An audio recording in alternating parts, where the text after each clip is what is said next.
गरमागरम तांदळाची भाकरी, डाळ भात किंवा कुठलाही प्रकारचा नाश्ता, तोंडी लावायला चटणी कोणाला नको हवी असते. तर त्याचकरिता मंडळी आज आपण लाल सुक्या मिरच्यांच्या 3 प्रकारची चटणी बघणार आहोत. अतिशय चविष्ट, झटपट बनणारी आणि मोजक्याच साहित्यात.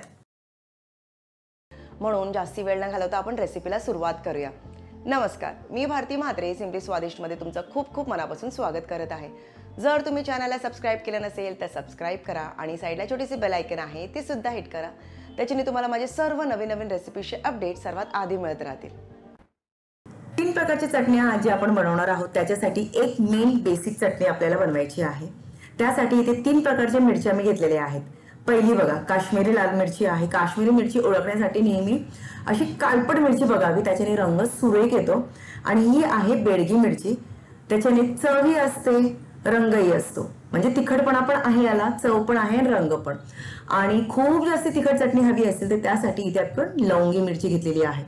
आता ताजाच मी सिम्पली स्वादिष्ट मसाला बनवलेला आहे म्हणून मिरच्या एकदम चोख मिरच्या आहेत माझ्याकडे. छानपैकी वाळवलेल्या सुद्धा आहेत, पण बरेच जणांकडे अशा घरी ठेवलेल्या असतात, मऊ पडलेल्या असतात. त्यामुळे पाण्यामध्ये आपण ह्या मिरच्या भिजत घालूया. मी इथे भिजत नाही घातली तरीही आरामात मिक्सरमध्ये ग्राइंड होईल. पण जसं मी सांगितलं, तुमच्याकडे अशा कुरकुरीत वाळवलेले नसतील, मऊ असतील तर त्याचकरिता पाण्यामध्ये भिजत ठेवावे लागतात. आणि त्याचसोबत इथे खवणलेलं ओलं खोबरं घेतलेलं आहे मोठी वाटी भरून, कारण एक मेन बेसिक चटणी बनवायची आहे आणि त्यानंतर आपण बाकीचे 2 बनवणार आहोत. तर इथे खवणलेलं ओलं खोबरं वाटी भरून, तर त्यासाठी 3 प्रकारच्या मिरच्या प्रत्येकी 10 मी घेतलेल्या आहेत. ह्या प्रकारे पाण्यामध्ये भिजत ठेवायचे आहेत. अर्धा ते पाऊण तास मी भिजत ठेवले होते. तुम्ही बघू शकता पाण्याचा रंगही थोडासा बदललेला आहे. तर या भिजवलेल्या मिरच्या आधी आपण ग्राइंड करून घेणार आहोत. छानपैकी मिरचीची पेस्ट तयार होईल आणि त्यानंतर आपण त्याच्यामध्ये खोबरं आणि बाकीचं साहित्य घालणार आहोत. तर तुम्हाला चटणी तिखट नको हवी असेल तर लवंगी मिरची स्किप केली तरीही चालेल. फक्त हलकसा तिखटपणा हवा असेल तर फक्त काश्मीरी आणि बेडगी मिरची तुम्ही घ्या. किंवा तिखटपणा नकोच हवा असेल, फक्त अशी लाल मिरची हवी असेल तर नुसती काश्मीरी मिरची घेतली तरीही चालेल. पण इथे खूप झणझणीत आपल्याला चटणी हवी आहे मंडळी. तर इथे तुम्ही बघू शकता पाणी आपण एक्स्ट्राचं घातलं नव्हतं, छान पेस्ट तयार झालेली आहे. आता याच्यामध्ये 15 मी लसणाच्या पाकळ्या घेतलेल्या आहेत आणि खोबरं आणि त्याचसोबत चवीपुरतं मीठ आपल्याला याच्यामध्ये घालायचं आहे.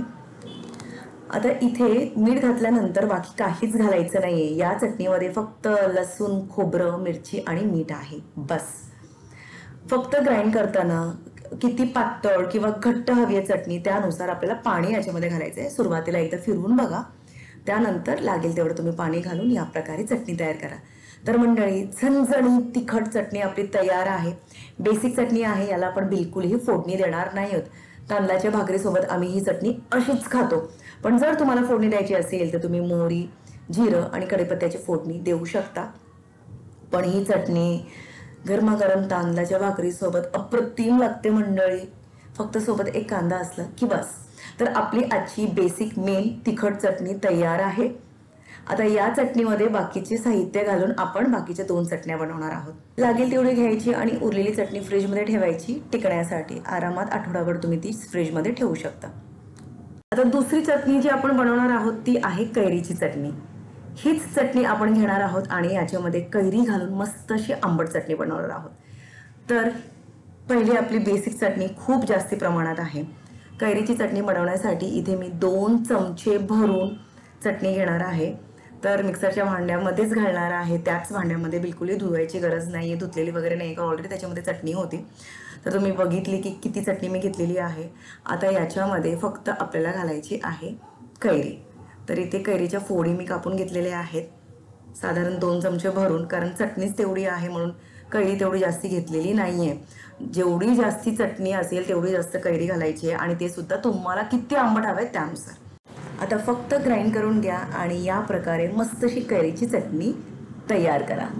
बघा, याच्यामध्ये मी पाणी घातलं होतं ग्राइंड करताना. थोडीशी पातळ बनवली आहे. सुरुवातीला जी मेन आपली बेसिक चटणी होती ती थोडीशी घट्ट आहे, भरट आहे. तर हिला आणखीन जास्ती पातळ केली आहे म्हणून ग्राइंड करताना पाणी घातलं आहे आणि कन्सिस्टन्सी बघा एकदम परफेक्ट आहे.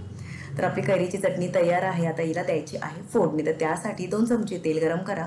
तेल गरम होताच याच्यामध्ये 1 चमचा मोहरी, 1 चमचा जिरं आणि 2 चमचे कांदा किंवा एक छोटा कांदा तुम्ही घ्या बारीक चिरलेला. कांदा पूर्णपणे सोनेरी करायचा नाही आहे, हलकासा मऊ होईपर्यंतच परतायचा आहे. त्या फोडणीला मी फक्त मोहरी आणि जिरं वापरलं आहे. तुम्हाला हवं असेल तर तुम्ही कढीपत्ता, थोडंसं हिंग किंवा मेथी घालू शकता. तर कांदा मऊ पडल्यानंतर याच्यामध्ये चटणी घालूया. आता चटणी थोडीशी घट्ट आहे ते तुम्ही बघू शकता.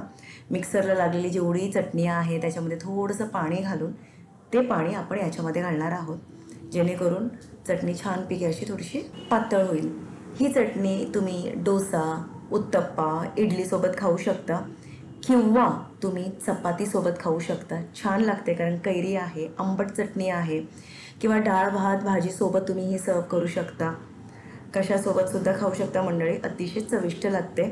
आता गॅस बंद करा आणि गरमागरम हवं तेवढी तुम्ही सर्व करा. तुम्हाला हवी असेल तर ही चटणी जास्तीचीच एकदा बनवून ठेवू शकता. लागेल तेवढी वापरा, म्हणजे खाऊन घ्या आणि उरलेली फ्रीजमध्ये ठेवा. आठवडाभर ही चटणी आरामात टिकते. तर मंडळी आजची आपली दुसरी चटणीसुद्धा झाली आहे, कैरीची चटणी. आता आपण तिसरी चटणी बघणार आहोत. तिसरी चटणीसुद्धा आपली एक आंबट चटणी आहे, पण आंबटपणासाठी आपण याच्यामध्ये कैरी घालणार नाही आहोत. काय काय करणार आहोत ते पुढे तुम्हाला मी दाखवेन. सुरुवातीला बेसिक 2 मोठे चमचे बेसिक चटणी आपण घेतलेली आहे.